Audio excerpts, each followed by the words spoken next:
Waalaikumsalam warahmatullahi wabarakatuh. Ya, baik.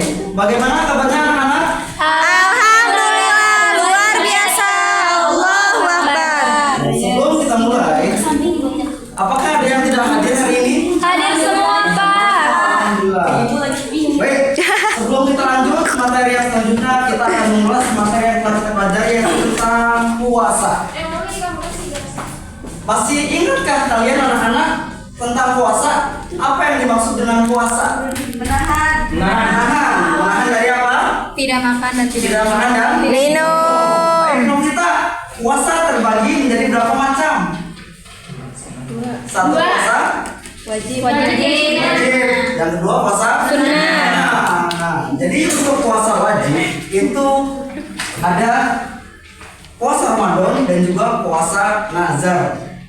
Ya, ada puasa Ramadan dan juga nazar. Untuk puasa sunnah banyak contohnya ya, seperti Senin Kamis, puasa Nabi Daud. terus puasa apa nih? Puasa ayam Devi. Nah, ada Kamu bawa lagi uang 300 hukum puasa yang diharamkan. Atika bawa. Yaitu Ayam dilaksanakan tasrik. pada hari Bawa uang 300. tasrik. Terus 2 hari raya Idul Fitri ada. Nah, itu yang tidak diperbolehkan Ambil dulu. untuk berpuasa. Gak bisa cash. Jadi setelah kita mempelajari tentang puasa, kita akan lanjut materi selanjutnya yaitu tentang makanan halal. Jadi dalam Islam semua segala sesuatu itu telah diatur. Jadi Islam itu agama yang sangat perhatian teman-teman. Dari mulai makanan, kegiatan dan lain-lain itu semuanya sudah diatur. Makanya Allah Subhanahu wa taala berfirman bahwasanya wa ma khalaqul jin wal insa illa liya'budun. Budun. Pada hafal ya teman-teman. Assalamualaikum. Baik, makanan halal. Jadi makanan sendiri berasal dari bahasa Arab, ada namanya al-ta'am. Ada juga disebut dengan al-atimah. Disebut dengan makan atau makanan. Apa sih makanan? Segala sesuatu yang dimakan oleh mulut ya, dan bisa untuk dimakan dan diperbolehkan. Untuk hal sendiri dalam bahasa Arab bisa diartikan yaitu diperbolehkan atau juga membebaskan. Jadi dalam keseluruhan bahwasanya makanan halal itu makanan yang diperbolehkan untuk dimakan dan juga diperbolehkan dalam syariat Islam. Makanan halal juga itu tidak bisa ditinjau dari satu sisi teman-teman. Jadi bagaimana ditinjau dalam satu sisi? Contoh, ini ada gelas, aku botol. Maaf. Si Ira. Ampun. Botol, aku botol, yaitu air Minum. Hukumnya halal apa haram? Aku botol. Ini halal apa haram? Halal. Hukum asli halal, ya kan? Apabila saya memperolehnya dengan cara mengambil tadi atau noken ya, mencuri, maka dihukumi Haram. segala sesuatu yang halal itu kalau tidak ada dalil mengatakan haram, maka tetap halal. Contohnya kayak tadi makanan. Allah tidak menciptakan bahwasanya segala sesuatu itu diharamkan kecuali terdapat adanya mudorot atau apa namanya kemaslahatan. Jadi setelah itu hukum makanan halal. Nah, jadi yang sudah saya sebutkan tadi bahwasanya pada dasarnya semua makanan itu halal sehingga ada dalil yang mengharamkan makanan tersebut dikatakan haram. Contohnya seperti apa teman-teman? Ada yang tahu? Dalam surat Al-Baqarah ayat 29 yang berbunyi Bismillahirrahmanirrahim wa huwal ladzi khalaqalakum ma fil ardi jami'a summa stawa ila samai fasawwahunna sab'a samawat wa huwa bikulli syai'in alim.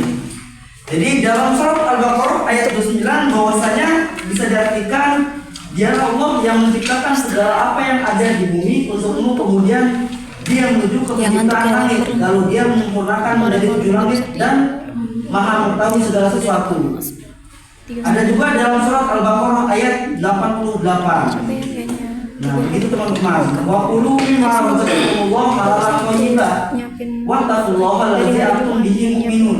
Dan makanlah dari apa yang telah diberikan Allah kepadamu sebagai rezeki yang halal dan baik dari tempat takwa pada Allah Subhanahu wa taala yang kamu beriman kepadanya. Quran surat Al-Maidah ayat 88. Lagunya langsung kamu getnya. Selanjutnya ada makanan-makanan macam-macam makanan halal. Jadi, untuk macam-macam makanan halal itu Islam dikenal dalam beberapa macam, yaitu yang pertama dari zatnya, ya. Bisa dikatakan dari zatnya, tidak mengandung unsur dari yang haram. Seperti apa contohnya? Unsur yang haram, minyak babi, terus apa lagi? Nah, alkohol. Selanjutnya bisa ditinjau dari cara memperolehnya. Untuk tadi hal dari zatnya, yang kedua dari memperolehnya. Nah, dari memperoleh itu bisa disebutkan bahwa hukum Allah itu luas, teman-teman.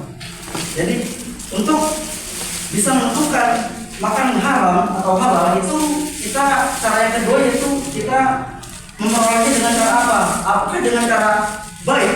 Apakah dengan cara halal? Apakah dengan cara yang haram? Jadi begitu teman-teman. Teman-teman.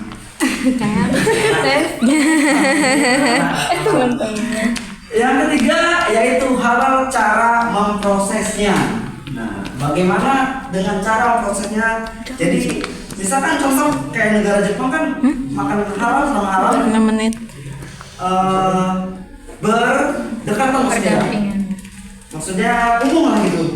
Nah, untuk menentukan tersebut kita bisa caranya dengan bagaimana sih diprosesnya si makanan tersebut agar terhindar dari haram.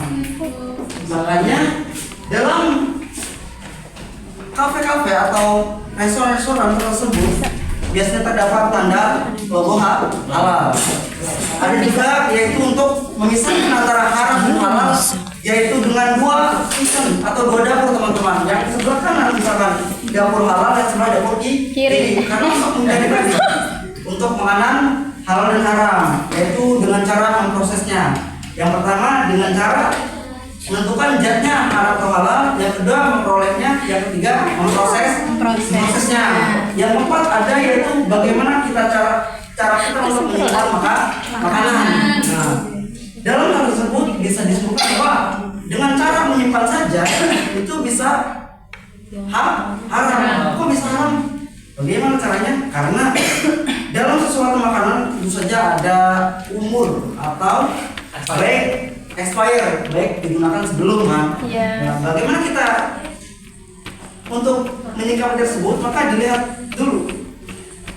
Karena dalam makanan halal apabila sudah basi dan bisa dikatakan jijik itu masuk dalam kategori makanan haram. Selanjutnya ada yaitu bagaimana cara kita membiasakan mengkonsumsi makanan halal. Nah, untuk pertama kita sebagai anak muda, contohnya seperti yang sering kita lakukan sehari-hari itu membeli daging. Dalam hal daging ini tentu saja kita harus benar-benar memilah-milih, teman-teman. Usahakan dalam membeli daging, contohnya daging kerbau, daging sapi, misalkan di pasar, carilah yang penjualnya orang Islam. Tentu saja hal itu akan berkaitan langsung bagaimana si daging proses disembelihnya, apakah sesuai dengan syariat Islam. Karena jika tidak sesuai dengan syariat Islam bisa dikatakan daging tersebut daging haram, bisa dihukumi haram meskipun yang disembelih yaitu daging sapi atau kerbau dan sebagainya. Nah, apabila kita hendak membeli, nah dipastikan kita itu diperoleh dengan cara yang tadi, teman-teman, syariat Islam. Yang ketiga yaitu kita memperoleh daging tersebut dengan cara baik, tidak mencuri, nah dan sebagainya. Jadi begitu kesimpulan teman-teman. Untuk kesimpulannya itu, jadi makanan halal itu bisa kita dengan cara kita dilihat dengan mata, tapi kita juga harus melihat dengan suatu proses, suatu memperoleh, ya kan teman-teman, begitu. Jadi untuk PR selanjutnya, yaitu tugas selanjutnya, tolong tuliskan 3 macam makanan halal dan juga haram, ya. Baik, Pak. Untuk Baik, Pak. tugas selanjutnya. Baik. Apakah ada pertanyaan teman-teman? Cukup, Pak. Baik, KM tolong di doa. Tolong doa, itu doa.